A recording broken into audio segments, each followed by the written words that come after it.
33 পাতার নিচের অঙ্কগুলো দেখ। এক অঙ্কের 5টি সংখ্যা দিয়ে 5 অঙ্কের বৃহত্তম ও ক্ষুদ্রতম সংখ্যা লিখি। এই যে এখানে এগুলো এক একটা হলো কি এক অঙ্কের সংখ্যা। প্রত্যেক ঘরে দেখ এক অঙ্কের সংখ্যা কটা করে দেওয়া আছে?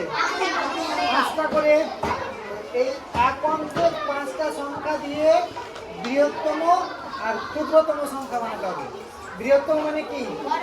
বড়। ক্ষুদ্রতম মানে ছোট। তার মানে এই যে সংখ্যাগুলো রয়েছে এইটাকে এই ঘরে বড় থেকে ছোট সাজিয়ে দিতে হবে, আর কমাগুলো দিতে হবে না।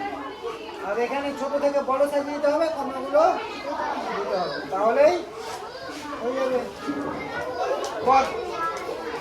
তাহলে বৃহত্তম মানে বড় থেকে ছোট সাজাতে হবে। তাহলে হয়েছে কি 8, 6,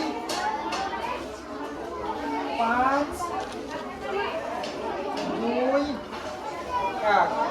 ৮৬,৫২১। আর ক্ষুদ্রতম মানে কি ছোট থেকে বড় সাজিয়ে দেয়। 1, 2, 5, 6, 8, ১২,৫৬৮। বুঝতে পারলি? একইভাবে এইটা করলে সব থেকে বড় হচ্ছে কি 8, তারপর 3, 2, 1, 0। এবার ছোট থেকে বড় সাজাতে গেলে প্রথমে 1 আসবে। এই অঙ্ক মানে এই ধরনের অঙ্কতে অনেকে ভুল করে, প্রথমে 0 বসিয়ে দেয়। দেখ প্রথমে যদি সবচেয়ে ছোট কি এখানে 0 হচ্ছে না? 0 মানে এটা কিছুই না। ধরে যদি প্রথমে 0 নিস আর তারপরে যদি সংখ্যাগুলো বসাস তাহলে এটা 4 অঙ্কের সংখ্যা হয়ে গেল, কারণ এই 0টার কোনো দাম থাকলো না। তাহলে এটা কি 4 অঙ্কের সংখ্যা হয়ে গেল।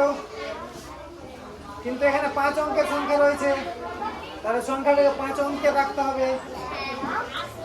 তার জন্য 0টাকে মাঝে ভরতে হবে। কার মাঝে ভরতে হবে? না তো 0 থেকে যেটা বড় সংখ্যা রয়েছে কি 1, তারপরে 0, তারপরে যেভাবে সাজানো সেভাবে সাজিয়ে 2, 3, 8।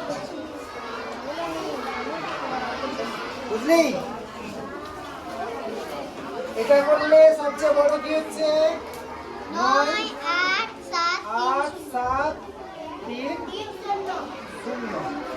তাহলে এদিকে প্রথমে কি বসবে? 3, তারপর 0, তারপর 7, 8। তাহলে এটা 9, 6,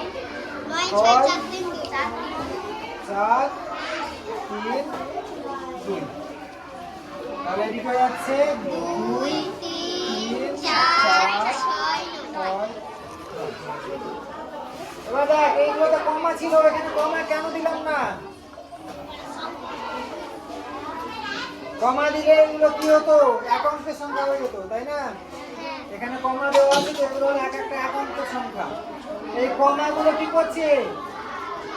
আগের সংখ্যাটাকে পরের সংখ্যা থেকে আলাদা করছে। বুঝলি? এখানে যেমন কমা দিচ্ছে দিলে হয়ে গেল কি 61,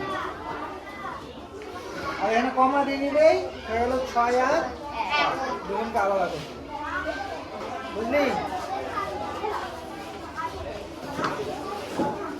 একটা নিজের মনে সংখ্যা লিখবে কর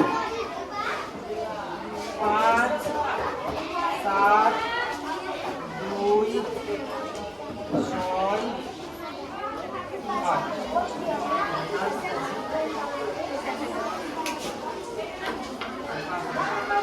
এটা হয়ে যাবে কি 8, 7, 6, 5, 2। আর এদিকে 2, 5, 6, 7, 8। ঠিক আছে?